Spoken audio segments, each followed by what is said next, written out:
live. Good morning, welcome to Morning Outlook. This is Kim speaking on Friday the 20th of May. So let's have a quick look at the markets. Actually, before we do that, sorry, I had that chart up for a reason, or that page up for a reason. Let's just go and have a quick look and show you the calendar. Well, this morning we've had retail sales out. UK retail sales have come out really positive relative to what was expected. Quite a turnaround there. We do have a speaker later on. We've also had, it's not showing it on here, we've had some German PPI data. Doesn't really show this, but also that was pretty positive. Had some positive data out. We'll look at what that effect that's having in a moment. Consumer confidence coming in at 3 o'clock this afternoon. Don't think probably with it being Poets Day, won't be around for that, but let's see. Anyway, I wanted to go and have a look at the dollar index before I look at anything else, and just show you this. I was talking about it over a week ago now. I was looking for the reasons why the market might have turned around. Well, it seems like it's still pulling back from that level, which, just looking at the dollar index, it looks like there's potential for this to still might come down to the monthly pivot. So just looking at that, it's been quite a clear way down. On the 4 hourlies there's a little lower high in here, look, a clean lower high, and well, dollar index is just looking soft, which really is an inverted euro. So let's go and have a look at the euro, and you'll see a similar-ish picture. It's found its support. As I say, it's inverted though, and we've got that sort of clear higher low there now. I was talking about like this on the videos. This one also was somewhere, I can't remember what it retraced now, whether this was 50 or 61.8, but again, it's just short of 50 on the euro. So we're potentially seeing a bit more of a bounce here for now on these European markets, in fact all of them at this stage. So looking, there isn't an initial there is no simple entry into this though at the moment. I'm looking at it thinking, okay, where to?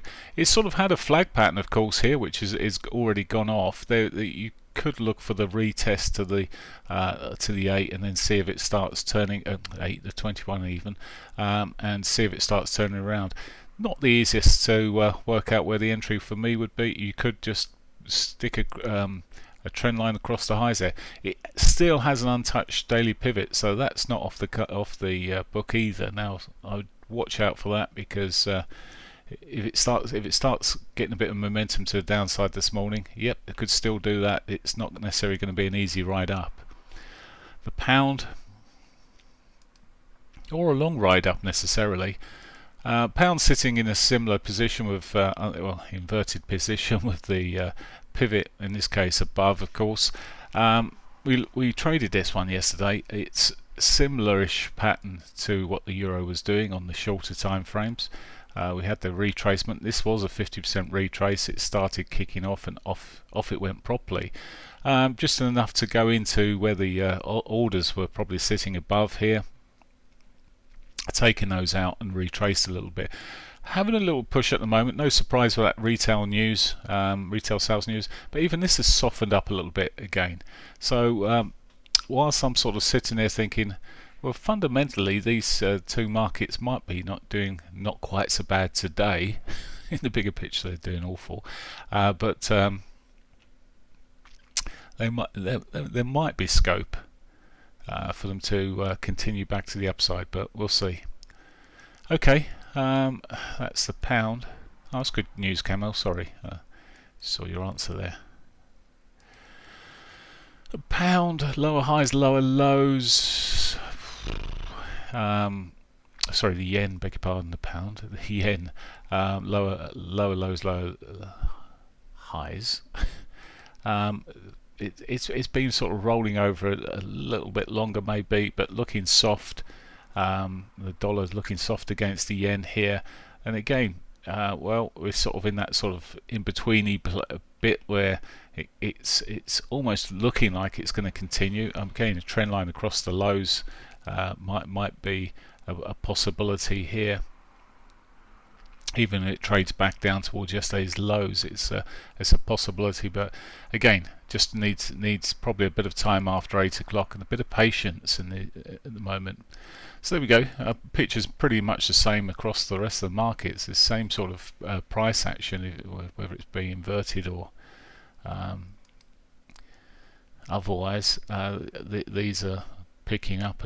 This is the Aussie dollar looking like it's got some scope for a further upside, but again, same pattern ish, not quite so clear, I guess, but very similar pattern. We've seen the sort of the turnaround here. Just looks like it could be pushing up as we go through, but just be wary post 8 o'clock. Canadian dollar. Well, this might be the exception to the rule in terms of it's quite ugly looking on the short time frames, but it often is, and it's quite a whippy type market. It can fly either way quite quickly and get quite choppy, and it certainly got choppy yesterday. I mean, sorry, this week it's been choppy, big pardon, and well, yesterday it was choppy. There you go. It got quite choppy and untradeable when it's like this, and that it just it comes off my sort of intraday list in a sense. I just don't keep going back to it.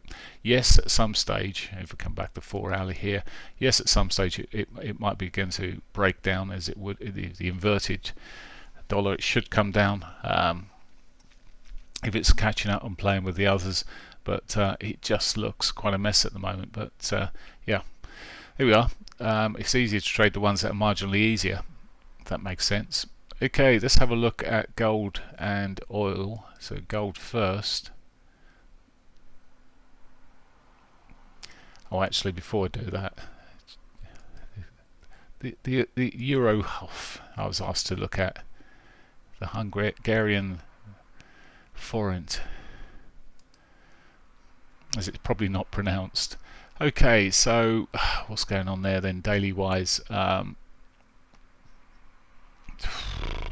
Similar picture really, the strength coming back into it. It's not quite so clear actually, just looking, and it's against the euro, it's struggling a little bit more. Some of these cross pairs are at the moment, because they're both doing okay against the dollar, but not so much difference between the two currencies. This in fact looks like the euro could be losing out to the foreign. It's yeah, looking on the more softer side of things, it's got this sort of potential rollover. It would certainly be on the sell side below the lows here at 381, but yeah, well, I wouldn't want to be trading it personally, but anyway, I looked at it for you. Right, let's move on. Sorry, as a request, do request from time to time. Feel like a trading DJ. Gold, well, gold's getting a bit of a bounce like everything else, so it's sort of moving. It was a bit better yesterday. Previous days, well, not really showing too much. It's pushed up a bit better yesterday and confirmed the sort of upside here back above its weekly pivot, looking a bit more bullish where it is now. Looks like a break of these highs could continue. However, just be careful around the 8 o'clock time. We're just running into 8 o'clock double top territory. We might see a retracement off of these. Again, untouched daily pivot below, which could be a draw if it does still start pulling back. Okay, and then let's have a look at oil. Oil, God, it's getting a bit messy. The days are overlapping effectively. There's a lot of overlap in terms of it retraces for periods and then pushes back up again. Yesterday was no real exception, as we saw it sort of pushing up there in the late afternoon, pushing up, but not really clean enough for me to be trading it at the moment. It's just sort of it's sort of going, it's giving it back again. What time was that? It was quite late. It was 4 o'clock when it started breaking that move there, but it's put lower highs in it, and now it's trying to put a higher low in. It's maybe if it breaks up right the way up here 112.61, it'll put a higher low in, but it's a mess. And it's come off my intraday list for a moment, well, today anyway.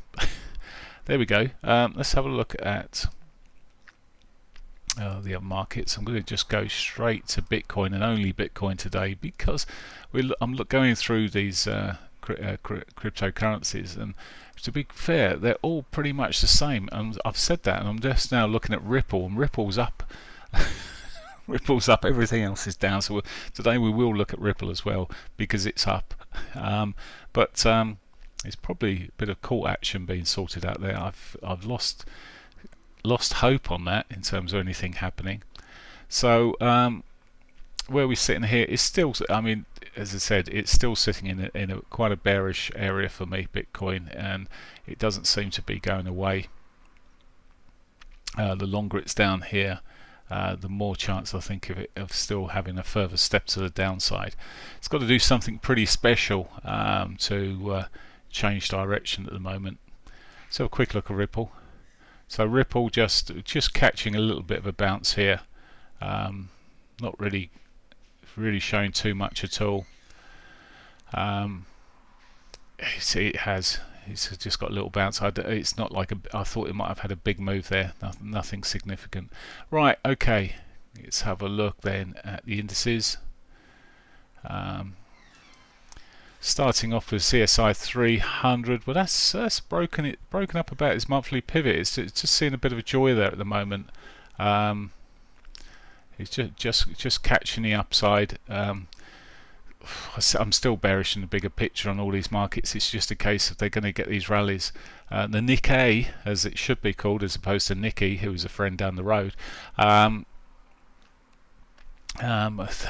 you for someone mentioning that. I do speak a little bit of Japanese. Hopefully you got that. Anyway, the Nikkei. It's had a good session there. I'm still, as I say, with these markets. Yep, they'll get their bounces. They'll have their moments, but largely, I think we'll see corrections to the downside yet. And it's just a case of if they get a few days put together on the upside, it just gives me a bit better of a target to the downside. Nifty 50 again, just coming in, filling up part of the gap it left yesterday. It's always a possibility when they leave gaps that they get filled. It's pretty much done that. It's done it on both sides. But again, just waiting. S&Ps. I saw a double bottom almost yesterday. It looks pretty double bottomy. Maybe it has got more scope to the downside. Lower highs, lower lows through the big picture here. I'm just downside is where really I'm looking at these markets, and we're not getting even enough bounce. I mean, yesterday we didn't get enough bounce to short into them really. You could have on a shorter time frames, but just not giving anything. Same all the way through here at the moment.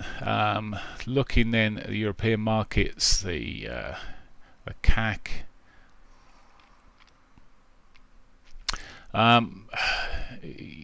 Short rally this morning. Everything's catching a bit of a bid this morning, and we might see if the dollar gets sold off a little bit. We might see these equity markets just pulling back up again. But you've got to be aware that at the end of the day, higher interest rates aren't particularly good for equity markets. Okay, in Europe they're not particularly high, and they're not going to go massively high by the looks of things. But the markets are being drawn down for other reasons. Growth being one of the main ones. Demand would go off with inflation. Inflation's not a friend.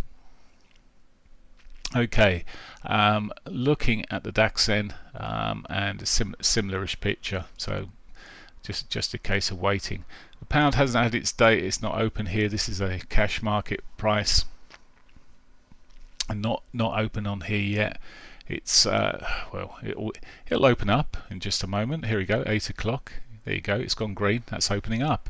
It might have some more upside. Let's just have a look at the short-term time frames just to quickie. on here. Yep, it's just pushing up quite strongly, and getting a bit of a wiggle on to catch up with the other markets here. Now, if there's one that you're going to be sort of looking at as a buy at some stage, well, it might be the FTSE, but I'm not, obviously can't be doing anything with this because the futures already priced it in. So yeah, it just doesn't look like a nice chart. When it comes down to the hourlies, I think of intraday trading, it just doesn't look nice at the moment. But all of these markets, to the pound, sorry, the FTSE to the lesser extent, they've got scope for further downside. So yeah, these rallies, well, they may give us a point of sell. Okay, pretty much it. Oh, well, I get asked about wheat and things like this. Then I am bullish on wheat in the bigger scale of things, and I think there's going to be quite a point where it pushes even further. Getting a bit of a retracement at the moment, may offer opportunities at some point. Soybeans, here we go. Soybeans are actually continuing to push up here. They're sitting around not too far off of the near-term highs here, and I think that might give us scope for further upside. Okay, that's pretty much it for now. I will catch you not tomorrow morning at all, because unless you're trading on Saturday when it's closed, I'll catch you Monday. Bye for now.